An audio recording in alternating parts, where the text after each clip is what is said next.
Welcome to PPTypst, a powerful PowerPoint plugin that brings you this pane to PowerPoint, where you can enter Typst formulas and then click on Insert and have them directly in your PowerPoint presentation, and of course you can edit them afterwards. Let's see how it works in action. We are on a new slide here, and once you've installed PPTypst, it's available in your Insert menu. Here you have PPTypst. I recommend you to right-click and add to Quick Access toolbar, and then you can also show more commands and move this all the way up to the top or somewhere here. This makes it such that now you can press Alt and then, for example, 3 and have the pane open directly without having to click on this icon all the time. Of course, it's available in dark mode and light mode. And well, let's enter some formula, for example, the Gaussian integral. And then you click on Insert or just press Ctrl Enter and have it inserted. And for me, it was very important that all the formulas remain editable. And you can now, for example, duplicate this, make something new out of it, like a plus b, and then adjust the size via this size input box. I recommend you to use rather that one instead of the resize handles in PowerPoint, because if you resize manually and then later update, it will use the size that you've entered in PPTypst. So just be aware of that and rather use the size input box in PPTypst. Great, that's it for the first look into PPTypst. Next, let's see how we can recreate this animation. So imagine you have a presentation about a scientific topic and you need formulas. So here we have the electron density, and this is the L2 norm squared, which is given by the integral over the density squared, like the magnitude squared, over R.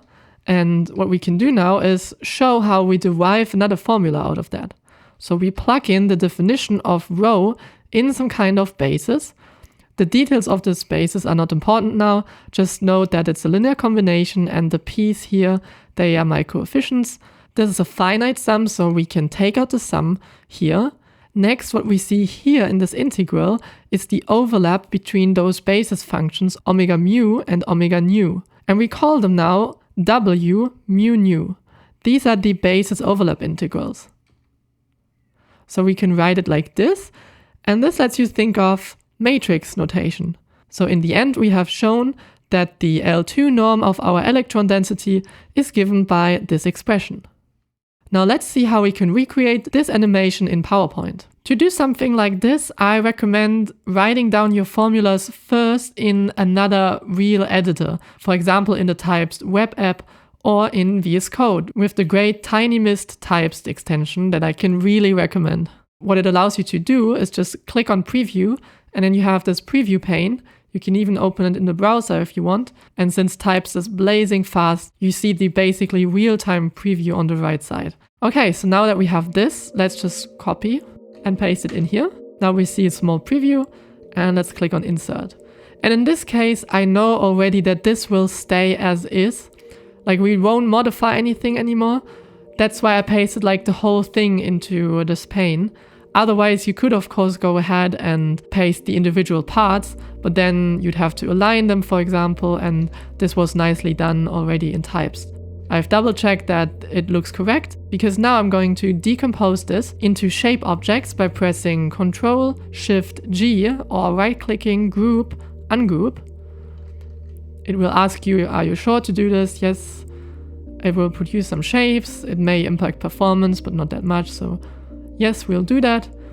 Somehow it shifts it off the center, so you have to align it. I've set up my shortcut, so Alt-1-C, align center, Alt-1-M for middle. Okay, and then we can just work with this like regular objects. We ungroup again. Now you can see the individual objects. Okay, so now we want to animate this. I always recommend like with morph transitions to start at the end, because then you know how it will look like. So press Alt F10. Now we have our shapes here, and let's see. So this should be the end, but we want to start with, where do we want to start? We want to start with this expression. So let's put it here, scale it up a bit. Like I won't update this anymore, that's why I will scale it like this and not in the Typst pane via the size. Center it. Okay, so this is the first step. Then let's see, then we want to go to the second step, which is this one. So we just copy those two and insert them into a new slide. And then let's take those 3 here onto the next slide. Control M to just open a new slide. Then those 4. And then last but not least, we have that. And maybe at the end, let's just group this by Control G, making this a bit smaller, like so. Because now the most interesting part is to see the result, which is this. And center this. Nice. Okay. And for this, we could also add a shape around it.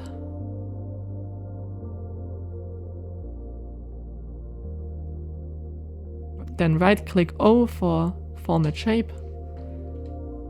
We don't want any fill, we just want a solid line, maybe a right line, a bit more thickness, and then let's add a bit of glow to this. Here we go. Like maybe this arrow is too close, so press Ctrl G to ungroup, put it here, and then we have a bit more space for this. And then we can group again these 3 objects here, then take those 2 and center them. Okay, nice. So now let's add the morph transition. So we select those, transitions, morph. And 2 seconds is way too long. 750 milliseconds is fine, I guess. Okay, and then let's see how it looks like right now.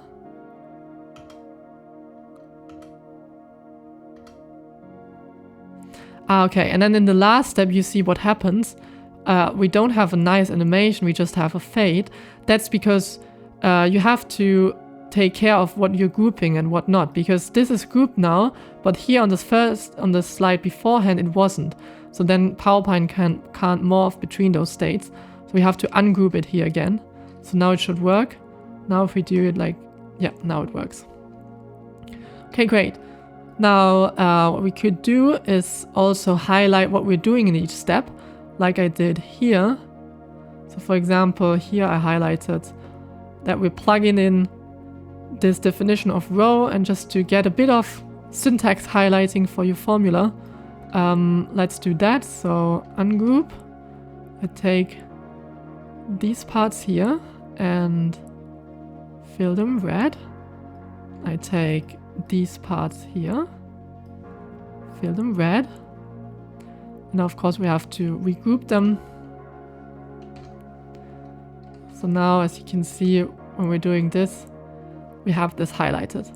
Then in the next step, what we're doing is we're pulling out the sum from the integral. So let's take those coefficients, highlight them in red, and also this here in red. Nice. Then we group them again to make the animation work. Awesome. So now in the next step, we have this highlighted. Okay, then maybe we want to duplicate that, because when we first come to the slide, we don't want to overwhelm and do 2 things at the same time. Because what we want to show here on this slide is that we're pulling out the sum, not that this integral that we give it another name. So let's duplicate this and then reset the color. And then let's give this a red fill. And of course, you don't have to ungroup it. It's just easier to select like this, because this you can't do if it's not ungrouped. But you can, of course, click on these elements, even if it's grouped, and assign them a color. We gave a hint that now we want to do something with the omega. And then in the next slide, we're actually using it. So again, let's give this a red fill. And now this one as well. Okay, then on this slide, we want to first show this part. So I grouped them as 2 different objects. And then this, we just add an animation fade. This means when we come to the slide, it's like this, and then we can click and show Well, in matrix notation, it's just this.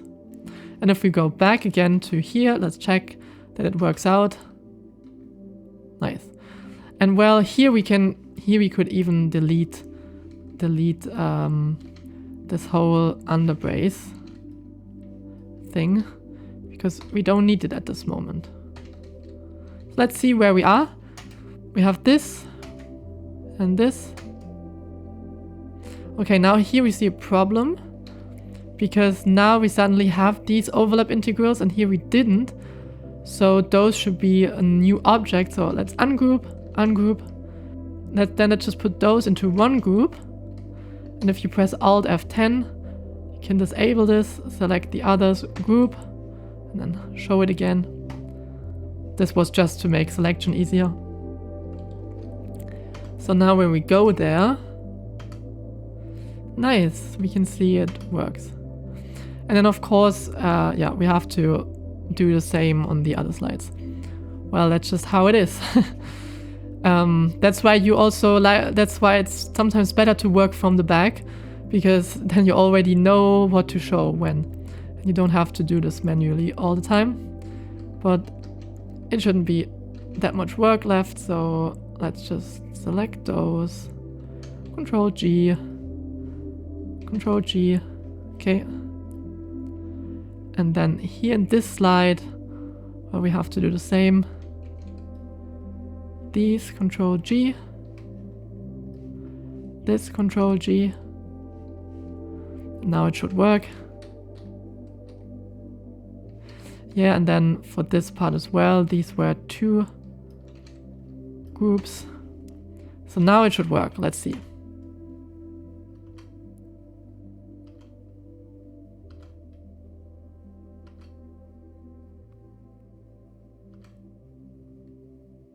Okay, cool. Maybe here we want to highlight the W as well.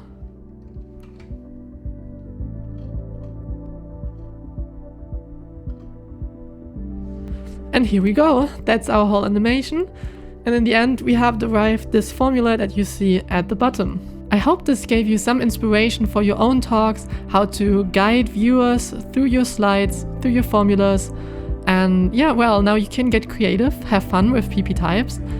And if you like it, check it out on GitHub. It's open source, MIT licensed, and feel free to also give a star. And then see you next time. Bye!